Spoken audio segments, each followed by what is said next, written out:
Hello everyone! Last week we did the third part of Jaina's story, in which we talked about her time as a diplomat, trying to make factions see reason and come together, in a time where none seemed to listen. The bombing of Theramore, that was a crucial point for her character. It changed her both on the inside and the outside, which is why I went into so much detail. It will be the start of a roller coaster of emotions. In the meantime, the Alliance and Horde found a way to the mysterious land, previously hidden by mists. The faction war, it moved to Pandaria, a land full of resources, people, the perfect spot to fight one another, was it not for the Shah that feeds on negative emotions. Our arrival, it caused a whole bunch of problems for the Pandaren, problems that we tried to clean up, but 2 months later, the rest of our forces make landfall and the war can escalate.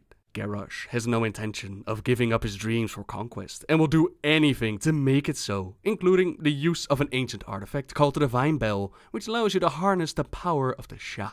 Meanwhile, Varian asked the Alliance to check in with his son Anduin in Dalaran, who's trying to convince Jaina to kick the Sun Reavers out of the city. They claim fealty to the Horde and represent a major threat to the war efforts, but despite Jaina claiming that she could never be neutral while Garrosh leads the Horde, she's not on board with the plan. My father isn't asking you to pledge the Kirin Tor to the Alliance. Anduin, I know exactly what he's asking. Oh, look who's arrived. Nobody dislikes Garrosh more than me. I wrestle with my anger every day. Come with me. Look around you a moment. In the aftermath of Theramore, my first instinct was to decimate Orgrimmar, to kill every man, woman, and child in the city. Jaina. I'm not proud. Since then, Kalecgos and I have talked at length about power and how it should be used. The Kirin Tor has a legacy of abuse. Kel'Thuzad turned his knowledge of the arcane arts toward necromancy. Kael'thas Sunstrider was also a student here, another of our fold who betrayed us. Every day I ask myself, what's the right thing to do? Anduin, you know more than anyone. It's important to separate the Horde from its people. The Sun Reavers still operate within this city. Alliance and Horde work together. As long as we stay above the war, then there's hope for the world as a whole. I see our city as a beacon of light showing the way. If we can trust one another here, then there's hope for the rest of the world.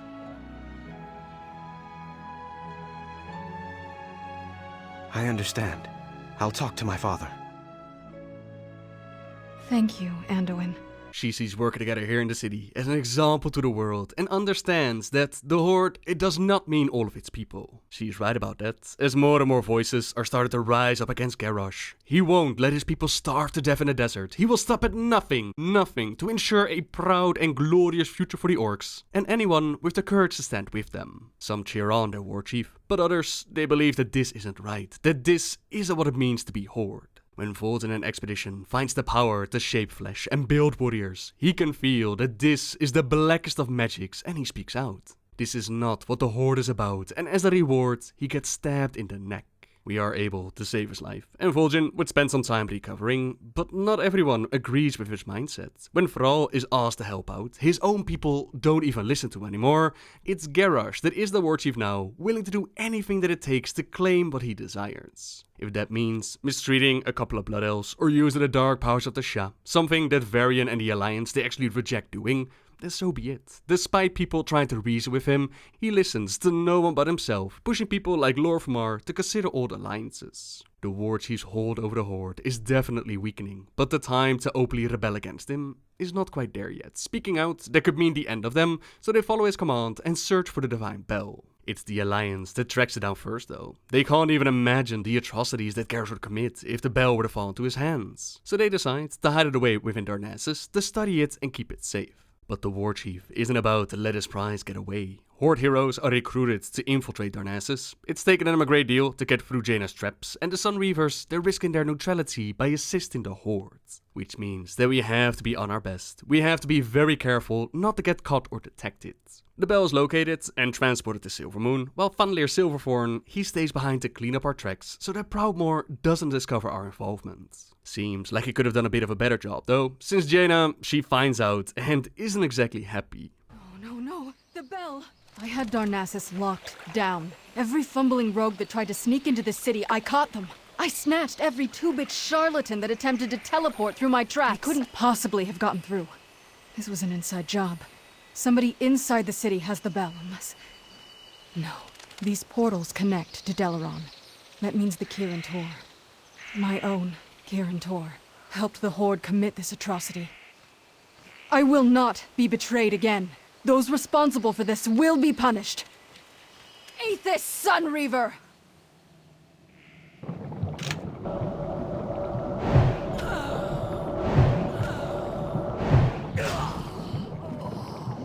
You've betrayed the Kirin Tor, Sunreaver. You've allowed Garrosh to move his forces through my city. You have it all wrong, Jaina. I did nothing. You looked the other way. You and your insubordinate kind are no longer welcome here. This is our city too, Proudmoore. I see. I will remove the Sunreavers by force then.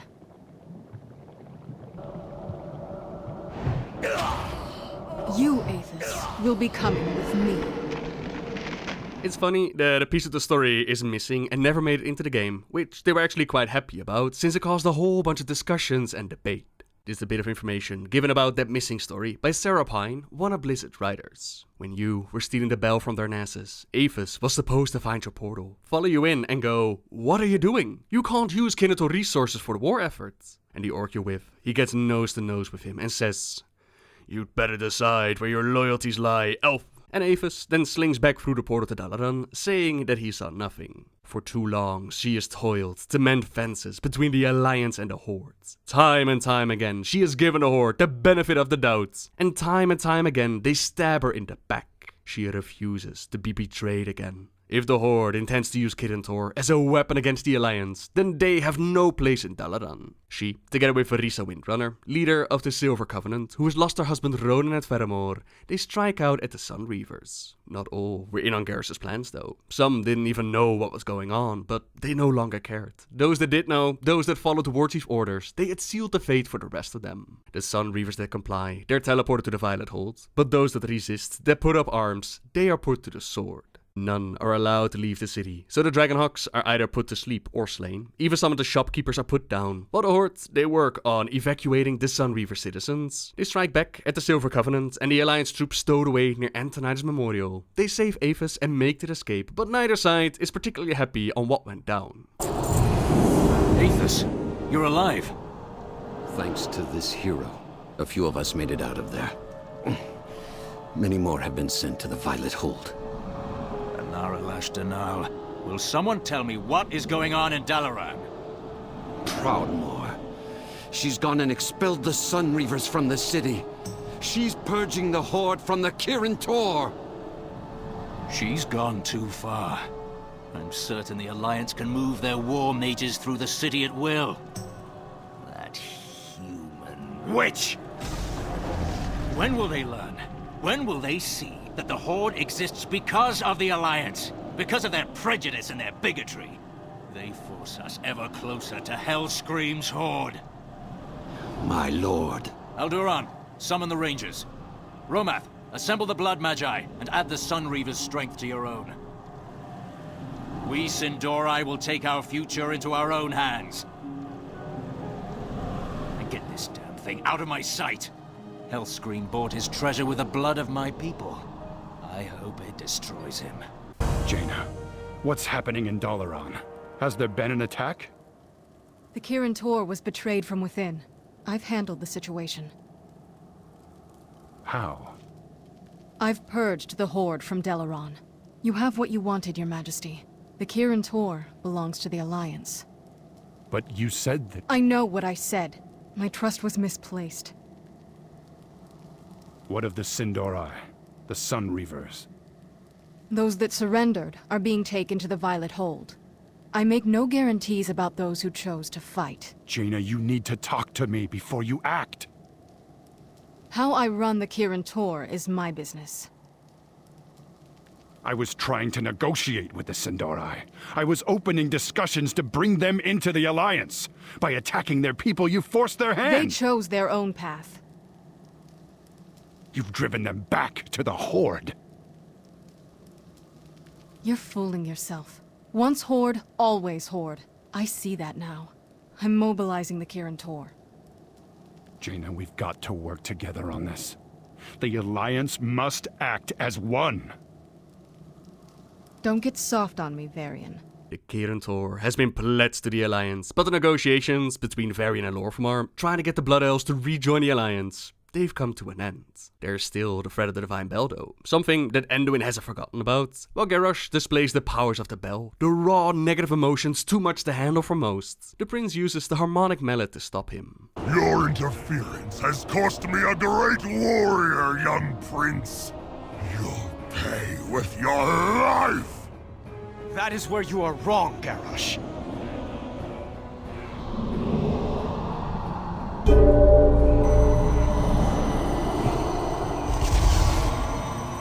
The Mogu made the Divine Bell to create chaos, but the Pandaren created a special mallet to turn the echoes of that chaos into perfect harmony. That mallet was hidden for thousands of years, until now. Die, whelp!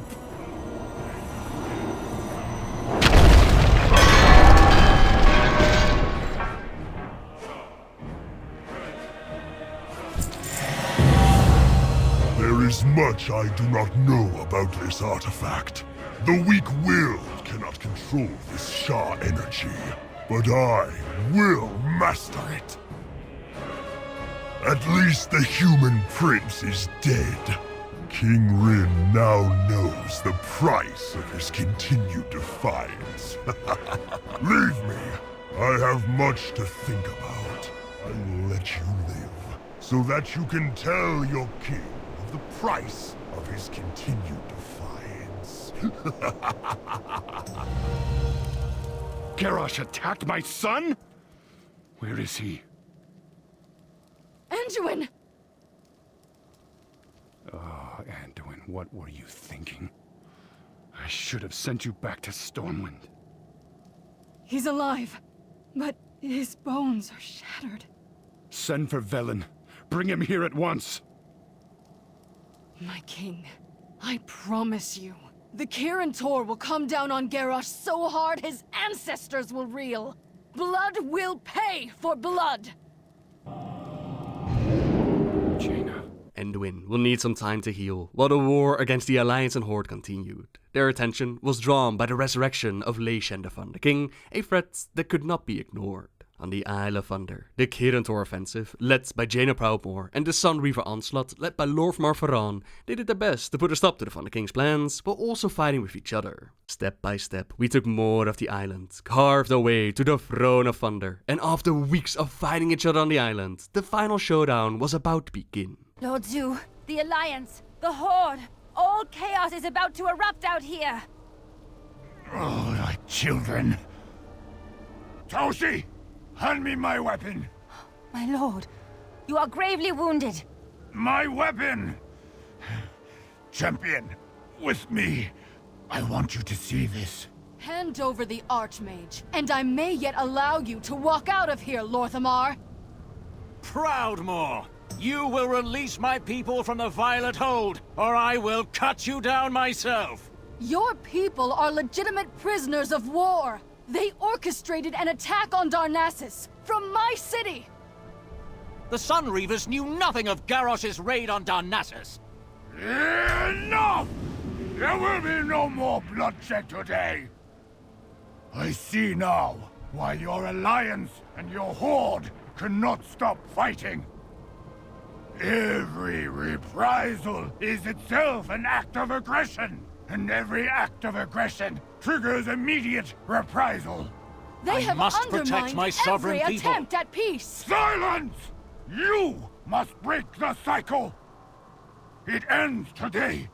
Here, the cycle ends when you, Regent Lord, and you, Lady Proudmoore, turn from one another and walk away.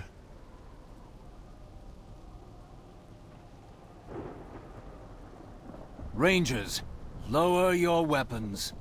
My lord! Very well. We will stand down. They killed my husband. This won't bring him back. But know this, Blood Elf. There can be no peace while Hellscream is war chief of the Horde. That is precisely why I wish to conserve our strength today. Lady? Lord. Gather the wounded. Withdraw to the harbor. Everyone, regroup back at the camp. Our work here is done. Ava shifts uncomfortably as Lorthmar assures Jaina that the Sun Reavers knew nothing of Garrosh's raid on Darnassus. This is a remnant of the quest that was supposed to make it in. Under the guidance of Taranzu, Jaina and Lorthmar, they decide to step away from each other and focus on the real threat of the Thunder King. Now powerful upgrades were found in the Throne of Thunder for both sides, with Jaina infusing her Staff of Antonidas with the power of the Thunder King himself. Sadly, I don't think they've actually ever used that for the story, while the power that the Blood Elves obtained and Animus Golem, that has definitely showed up. Either way, with the Thunder King dealt with and Vol'jin finally healed up, the time had come for rebellion. The Horde has had enough of the War Chief, but Garrosh isn't finished quite yet, as he just found some delicious power hidden within the Veil of Eternal Blossoms. The heart of the old god Yasharaj is thirsty. He is dropped in the sacred waters of the Veil, which causes a massive explosion and destruction to that land. The siege of Orgrimmar had the Alliance and Horde face all the troops, all the powers and weapons that Garrosh managed to acquire. Even the War Chief himself used the powers of an old god to try and carve out the destiny that he saw. But not even that was enough to stand against the combined might of the Alliance and the Horde. You disappoint me, Garrosh.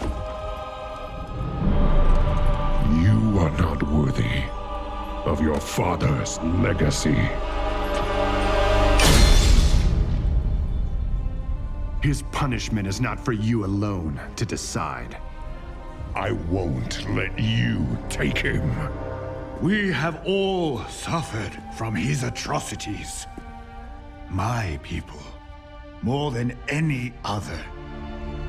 Let him stand trial in Pandaria. There, we will mete out justice for all.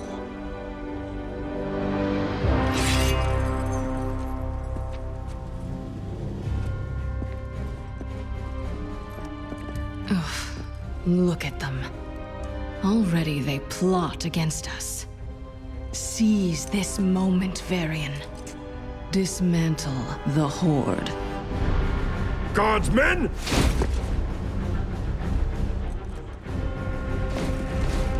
Father, what are you doing? What a king must do.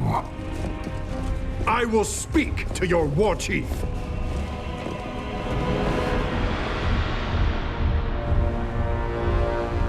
I speak for the Horde.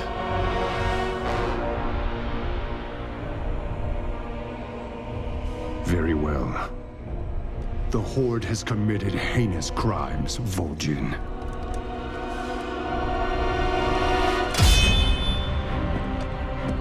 But some among you fought against Garrosh's tyranny. For that, I am willing to end this bloodshed. But know this. If your Horde fails to uphold honor as Garrosh did, we will end you. Quite a turnaround between Varian and Jaina, as she is now the one who calls for the dismantling of the Horde. But Varian, he can see that not all were down with Garrosh. As long as they murder the Alliance in an honorful way, it's all good to him. And as Ashran showed, we would start fighting again. We first have the trial of Garrosh to complete though, with Bane and Tyrande playing lawyer, while the Bronze Dragons Chromie and Kairos, they use the Vision of Time to show moments from the past to support each side's case. Witnesses are also called to the stand, and Jaina's financial support for Bane, that revealed. Varian, he didn't know about this, and he isn't exactly happy, not to mention that his son had been part of all of it, but probably the most interesting thing to come out of the trial, that is when Jaina takes the stand. They show the destruction of Theramore, Jaina returning home and finding Kindi, and when Tyrande asks her about the flooding of Orgrimmar, she says that she didn't want to become like Garrosh. Be like Garrosh or be like the Horde, Tyrande asked her. To which Jaina, battered, angry, wounded, devastated, honest Jaina, she replied simply, the Horde isn't Garrosh. It seemed like she was actually dealing with her anger, and she made the choice to not let it consume her. This anger put quite a bit of a strain on her relationship with Kalecgos, a relationship in which she aided the Blue to deal with the aftermath of the Cataclysm. But she decided that Garrosh had already taken enough. She would not let him take the love that she had for the Blue. The tale ends with Kairos breaking Garrosh out of prison, taking him to an alternate reality, which would then kick off the expansion Warlords of Draenor. The attack on the temple where they held the trial, that was not an easy one to repel. Our heroes, they had to deal with their counterparts from alternate realities. Jaina even lost her life, despite those gathered trying to do everything in their power to heal her. All hope seemed lost. Varian told Anduin that there was nothing they could do to save Auntie Jaina, but the prince, he wouldn't give up. That was when the Red Crane knew that his student had not forgotten the lessons of his temple. Hope is what you have when all other things have failed you. Where there is hope, you make room for healing, for all things that are possible and some that are not. His powers made her open her eyes once more. Goel realized that Jaina looked happy. Perhaps she had been healed in more than body, and he wondered how she'd been able to accept her raging alternate self. He supposed he would never know. Their eyes met and he smiled at her, and when she stretched out a hand to him, he took it. It almost seemed like Jaina was ready to heal, to get past the hatreds of old, but during the expansion, during Warlords of Draenor, we saw her once again being unwilling to work together with the Horde, while Khadgar had no such reservations. Let us pass, gatekeeper. Lady Proudmoore has expressly forbid Horde from entering Kirin Tor grounds. Then let Jaina take it up with me. I am a member of the council, and you will let me and my friend pass. Very well, Archmage. As you wish. My tower lies just through this pass. While we work on dealing with the threats on alternate Draenor, especially Gul'dan and his Shadow Council, Khadgar is attacked by alternate Garona half-Orcan. Now we quickly go after her and we capture her, while Jaina takes care of the Archmage. Be still, Khadgar. Garona's dagger was enchanted. This wound is grisly. You should see a priest. No. No priest. Cordana, stitch me up. Don't let the Thank you, Archmage Commander. down. You're an asset to the Alliance. I work with the best. I heard you've also been working with the Horde. The rest of the Council of Six wouldn't approve. I don't. It's not the first time I've disagreed with the Council, and it won't be the last. Keep protecting our Archmage, Commander. We'd be lost without him. The leader of the Kirin Tor is kind enough to give us a hand with upgrading our legendary ring, and that's pretty much all that she did during the expansion. Our heroes were able to secure victory on Draenor. Alternate Gul'dan is sent over to our Azeroth, and he kicks off another invasion from the Legion. Sylvanas now leads the charge for the Horde, while Varian commands the Alliance. Both factions, seemingly out of nowhere, were working together again for the good of Azeroth. Now at this point, the roller coaster, it seems to be over for Jaina, and she seems to have made up her mind. We went from the diplomats working together with Thrall to get some sort of peace going, to the bombing of Theramore and flooding Orgrimmar. She changed her mind and instead decided to defend, and became the leader of the Kirin Tor because of the prophecy from Corialstras. She became leader, while knowing full well that she was going to be unable to work together with the Horde, as Garrosh is the war chief. Then we find Anduin talking to her, and they do try to make it work. They try to work together with the Horde in Dalaran, a shiny beacon of hope for the rest of the world. This then leads to the Divine Bell incident, which pissed her off greatly, kicking the Sun Reavers out of Dalaran and championing the dismantling of the Horde. The trial of Garrosh, with deciding to not let hatred consume her heart, to Draenor with being unwilling to work together again, and then Legion, where she does join the Alliance on the Broken Shore. That's what I meant with the whole roller coaster of emotions. Hating the Horde, not hating the Horde. It was a bit of a mess, but now here on the Broken Shore, it's actually a death trap, and the Horde is unable to hold its ground.